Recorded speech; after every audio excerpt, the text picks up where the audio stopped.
Alors que la crise sanitaire occupe une partie de nos pensées et que l'on va potentiellement manger un troisième confinement, quoi de mieux que de regarder une vidéo dans les tendances? Ou un film afin de faire passer le temps et de s'échapper pendant 1 heure de ce climat anxiogène? Ça serait quand même mieux, hein.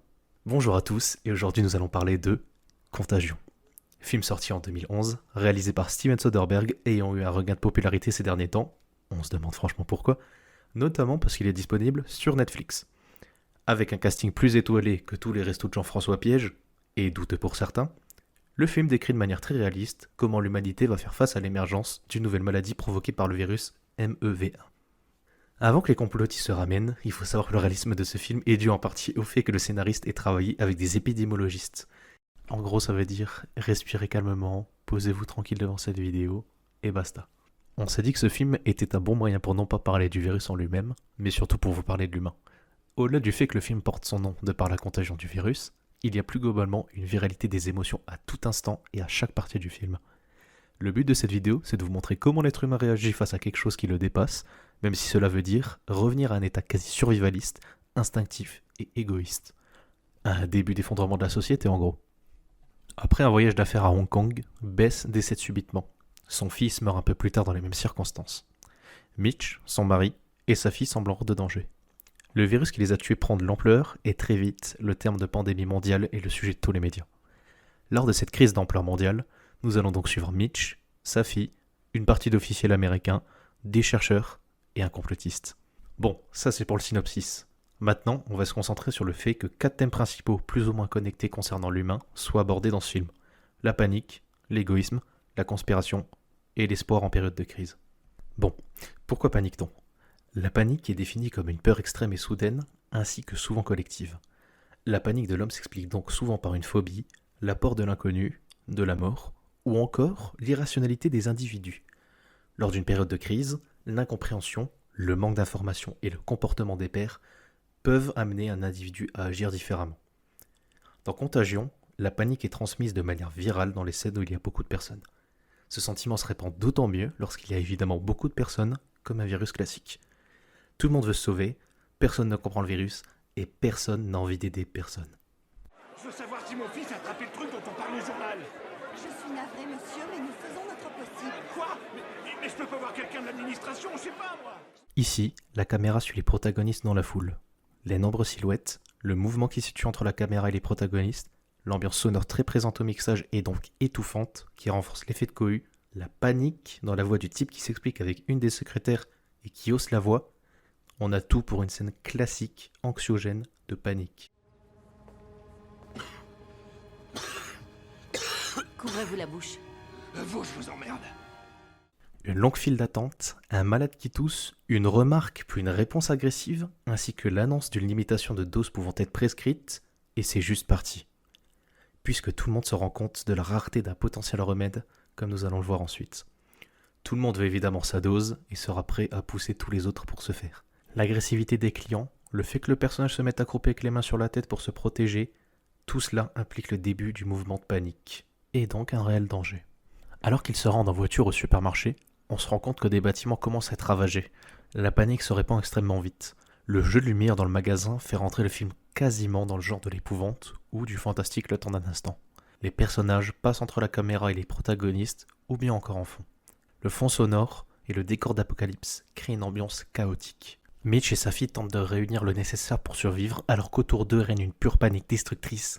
Et tout ça pour des pots de Nutella bradés à moins 70%. Il en arrive même à repousser une personne malade. C'est tout, sauf le moment de choper le virus. Le fait que tout le monde soit pressé et court de partout alors que le père et sa fille soient calmes crée un contraste marquant chez le spectateur, à tel point qu'on puisse penser quelque chose du genre « Bon, vous foutez quoi là? Prenez vite des trucs vous aussi, arrêtez un peu d'être mou. » L'explication du fait que Mitch repousse cette personne malade tient dans le fait qu'il a perdu sa femme et son fils en moins de 24 heures. C'est donc normal qu'il protège sa fille. Une autre des scènes où il est facile de distinguer la panique, c'est bien celle-ci. Remontez dans votre voiture. Tout le monde veut partir au plus vite de ce chaos. Les klaxons, les panneaux interdisant l'accès, la présence des forces militaires, rien n'y fait. Les gens vont encore devoir rester dans la panique générale un bon moment afin d'éviter de l'assommer ailleurs. On a vu quelques scènes où il y avait beaucoup de gens afin de répandre la panique, mais il suffit parfois d'un seul élément inconnu à l'équation pour que des menaces soient ensuite appliquées. Un garçon flirtant un peu trop près avec la fille du protagoniste, et c'est suffisant pour qu'il se ramène, fusil à la main pour l'écarter. Normal. Réaction disproportionnée voire irrationnelle pour certains, mais potentiellement justifiée lorsqu'on a perdu des proches et lorsque l'on sait que le virus est plus que redoutable. Mitch agit en connaissance de cause. Pour en terminer avec ce thème de la panique, on peut citer Henri-Pierre Jeudy dans Comprendre l'interdit. On comprend pourquoi le phénomène de contagion inspire la science-fiction. La vision de scénographie d'une vie quotidienne de plus en plus apeurée impose cette projection futuriste d'un éventuel retour à l'état sauvage. La peur a tendance à nous pousser dans nos derniers retranchements, voire à nous forcer un retour à l'esprit de survie, via notre instinct le plus primaire tout simplement. On fait donc tout pour soi et pour protéger notre famille et nos proches. De ce fait, il ne peut en résulter que des réactions négatives voire haineuses quant à ce qui est extérieur. Ici, l'égoïsme peut avoir lieu chez les citoyens lambda, comme chez les scientifiques ou encore les complotistes. Après tout, si personne n'est immunisé, pourquoi ne pas essayer de tirer son épingle du jeu ? Lors d'un entretien entre le Dr Ellis et Laila Gertie, le gouverneur, il est évoqué la possibilité de rapatriement des personnels spéciaux et politiques. Cependant, le gouverneur est clair sur un point. Nous devons faire en sorte que personne ne sache, jusqu'à ce que tout le monde sache. On a donc une forme d'égoïsme, même si cela est justifié pour le bien commun par le fait d'éviter une panique générale qui engendrerait des violences. Bon, comme on l'a vu, c'est un peu loupé pour le coup. Mais malgré ces avertissements, le docteur prévient sa femme, et c'est bien là que l'on voit qu'on fait tout pour ses proches, quitte à faire fuir de l'information capitale. Les proches passent tout simplement avant les ordres d'un simple supérieur, quand bien même cela permettrait de préserver des vies. Allez, viens. Vite. Ils ignorent totalement la violence qui les entoure, et pensent seulement à regagner leur voiture. On n'a aucunement le temps d'aider ces gens, chacun pour soi, quand bien même on tomberait sur quelqu'un qui demande de l'aide, comme la femme de tout à l'heure, ou si quelqu'un venait à être blessé. Après tout, à quoi bon s'interposer en tant que simple homme dans un tourbillon qui se transforme petit à petit en carnage ? On doit d'abord penser à sauver sa fille. Plus grave encore, plus tard dans le film lorsqu'un remède sera trouvé, le docteur Leonora qui a été kidnappé afin de prodiguer des soins sera libéré en échange de remèdes qu'avait demandé son ravisseur. Ces remèdes étaient destinés à des enfants et familles malades d'un village, sauf que quelques instants plus tard nous allons tout simplement apprendre qu'il s'agissait en fait de placebo. C'est donc un égoïsme prémédité d'un tout autre ampleur lorsque l'État souhaite protéger son peuple avant celui des autres. Pourtant, n'est-ce pas ce que voudraient beaucoup d'entre nous ? Que l'État s'occupe de nous avant celui des autres ? La conspiration, cet éternel paradoxe qui consiste à croire absolument à tout, sauf à ce que le pouvoir établi dit.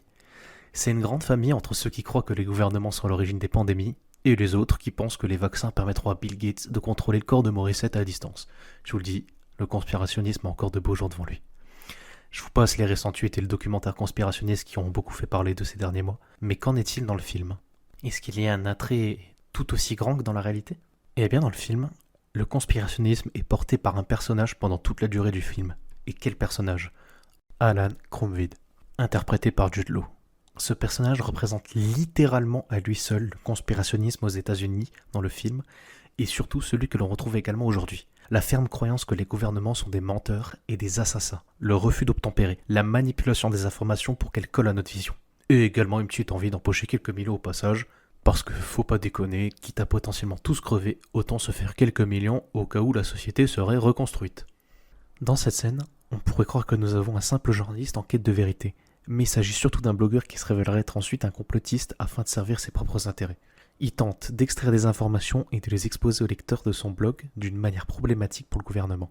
Chose assez amusante, il semblerait également que la CIA soit du genre complotiste. Ceci dit, elle mettrait ça plus sur le fait qu'il s'agirait d'une attaque terroriste. Mais le Dr Cheever remet vite en cause cette théorie, montrant que les humains sont loin d'être indispensables pour qu'une maladie se propage. Pour qui a un tel plan, il n'y aurait pas de meilleur timing que Thanksgiving. Quel plan ? Une attaque. Les chiffres faramineux du blog tenu par le complotiste ont réussi à convaincre certains fonds spéculatifs que Alan Krumvid était le bon investissement. Alan ne va pas laisser passer cette chance et va, à partir de là, commencer à donner aux gens de l'espoir. Un faux espoir plus précisément. Ici, on retrouve notre complotiste préféré se filmant en train d'ingurgiter du forsythia, le faux remède. Visiblement, il est atteint du virus et présente des symptômes. Il explique sur son blog que s'il est encore là demain, alors les gens sauront pourquoi. Évidemment, c'est pas vrai. Il joue simplement au druide manipulateur dans le but de se faire quelques millions. On a d'ailleurs vu l'effet destructeur qu'a eu l'annonce de ce soi-disant remède avec des émeutes en pharmacie comme on l'a vu plus tôt en parlant de la panique. Et Alan, plus tard, va se retrouver confronté à sa collègue Lorraine, visiblement malade. Il va donc être obligé de lui mentir au nez lorsqu'elle souhaitera se procurer du forsythia. Vraiment, quel dommage qu'il en ait plus d'ailleurs. Fait assez ironique, la mise en scène fait apparaître Alan au centre de la lumière, alors que le reste est un bordel assez visible et peu lumineux, comme s'il s'agissait de la venue du Messie qui nous inonde de sa lumière. Sauf que lui, il vient prendre quelques billets violets au passage, et il sert à rien. Quoi de mieux pour alimenter le complotisme qu'un débat télévisé organisé entre un docteur qui se range du côté du gouvernement et un conspirationniste qui est là pour ses intérêts et soi-disant pour ouvrir les yeux de la population. Le premier assure que tous les médicaments sont testés contre la maladie. Le second accuse Cheever de menteur et d'égoïste en mettant en lumière le fait de vouloir mettre ses proches en sécurité plutôt que ses concitoyens. Et non, vous avez bien entendu, c'est bien Alan qui parle d'égoïsme. C'est un débat un peu ouin-ouin, c'est lui qui ment, pas moi. Pourtant, à l'issue de ce débat, on va clairement voir que celui-ci ira en la faveur du conspirationniste, notamment car il utilise de nombreux sophismes, et appuie sur des points sensibles lorsque l'on est un peuple en manque d'informations, que l'on a peur et que l'on ne fait plus confiance en l'État. Doutant du vaccin et surtout des effets secondaires à long terme de celui-ci, Convid est prêt à dire à l'ensemble de son audience de ne surtout pas aller se faire vacciner. Le tout moyennant rémunération généreuse des fonds spéculatifs évidemment. Mais les autorités ne sont pas dupes. Celles-ci ayant lu le blog d'Alan, ils l'arrêtent directement pour association de malfaiteurs, fraude boursière et homicide involontaire. L'arroseur arrose comme on dit. Mais, petit retournement de situation, le fabuleux système judiciaire américain étant ce qu'il est, il a permis à Alan de garder sa liberté. Sa caution a été réglée par les lecteurs. On ne sait pas tout à fait si toutes ces casseroles sont maintenant derrière lui, s'il garde son argent ou son blog, le film est un peu flou sur ça, mais pour le mal qu'il a causé, je trouve qu'il s'en sort un poil trop bien quand même. La conspiration ne s'arrête pas simplement au désir de renverser un pouvoir, on veut aussi le remettre en question, le faire douter, mais aussi faire douter les autres de ce pouvoir. Rassembler des gens pour une cause que l'on se persuade d'être bonne, ou simplement dans le but de s'en mettre plein les poches, c'est le conspirationnisme. On peut le répugner, mais quelque part, n'avons-nous jamais réellement aussi douté ? On peut douter du gouvernement, mais tout est une question de degré. Douter, c'est important. Faire fonctionner son cerveau, ça l'est encore plus. Belle citation, n'est-ce pas ? Les centres de contrôle et de prévention des maladies aux États-Unis et l'Organisation mondiale de la santé en Suisse ont confirmé aujourd'hui que le Dr Jan Sussman, basé à San Francisco, était parvenu à cultiver le virus MEV1 en laboratoire. L'espoir, c'est ce sentiment fort reposant sur l'attente d'une situation meilleure à celle existante. C'est peut-être bien le sentiment le plus en retrait dans le film d'Is voir. On va voir comment il est créé et comment il est transmis par le réalisateur. Il n'est pas forcément montré de manière directe, mais il se ressent tout au long du film. Si vous êtes un être humain avec un minimum d'empathie, vous avez forcément espéré qu'un remède se trouvait tout au long du film, comme les personnages. À l'annonce d'un potentiel vaccin, on voit bien que tout le monde, littéralement tout le monde, a les yeux rivés sur un seul point. L'écran qui annonce un premier pas vers une reconstruction du pays. Ce n'est plus la panique, mais l'espoir. Tout le monde est concentré, calme. Vers la fin du film, lorsque le remède est mis en place et que la production démarre petit à petit, le gouvernement met en place une loterie pour se faire vacciner. C'est un choix assez douteux quand on voit la manière dont cela est réalisé aujourd'hui par exemple en France, mais on remplace l'espoir de trouver un vaccin par une variable, la variable chance. On espère donc désormais être vacciné. Après s'être comporté égoïstement, on le rappelle, pour protéger les siens, le docteur Ellis Cheever décide de laisser son vaccin au fils du concierge de l'hôpital. Le fils est atteint de troubles déficit de l'attention avec ou sans hyperactivité. C'est une scène que je trouve à mon sens cruciale. C'est enfin une main tendue. On laisse de côté l'égoïsme et on tend notre main vers notre prochain. Fini de la jouer solo, l'espoir a enfin trouvé place en nous et on décide d'aider les autres. La vie peut donc reprendre son cours. Dans ce film, on fait le choix d'envahir le spectateur d'un sentiment de désespoir au début. Les tentatives de vaccin sont vaines, le virus mute et les chiffres de pertes sont alarmants. Alan Crumb 2 semble être une lueur d'espoir pour une partie de la population. Son site recense 12 millions de visiteurs qui cherchent une solution à la maladie, puis, finalement, on le comprend assez vite, retour en bas de l'échelle de l'espoir. Apparaît alors une deuxième lueur. Alix Stahl, une scientifique qui a confiance au vaccin qu'elle est en train de mettre en place. Soderbergh utilise de gros plans pour transmettre les émotions des personnages, comme si elle était émerveillée d'avoir trouvé. Très vite, la production du vaccin s'accélère, le gouvernement organise la distribution par tirage au sort, Leonora Orantes est libérée en échange de vaccins qui sont des placebos. Elle décide de retourner sur place pour les prévenir. L'espoir, c'est le thème le plus subtil à saisir dans le film, car il n'est pas mis en scène à proprement parler, en dehors des quelques scènes que l'on a vues. Cependant, c'est quelque chose qui va rester tout au long et s'installer également chez le spectateur. Espérons que ce carnage s'arrête le plus vite possible, se dit-on alors. Chacun de ces thèmes est finalement assez facilement identifiable dans le film. Ils suivent un développement chronologique et sont transposables dans la réalité, et c'est ce qui fait la force de ce film. Contagion ne se veut en aucun cas alarmiste, écologiste ou peu importe. Et sa mise en scène ne pointe jamais du doigt un comportement d'une personne en disant « ça, franchement, c'est mal ». Bon, sauf peut-être pour Alan.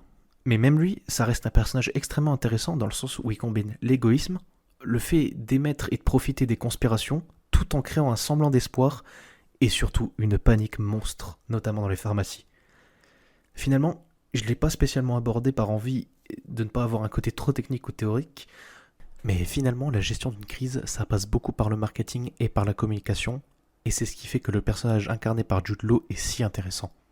Il mène à lui seul une guerre contre l'État, là où chaque information ou contre-information peut créer une panique sans nom et mener à de nombreuses morts. La survie est au centre de tout, et lorsque la société commence à s'effondrer, peut-on vraiment en vouloir à des gens d'être égoïstes ? Pour Alan, on connaît évidemment la réponse.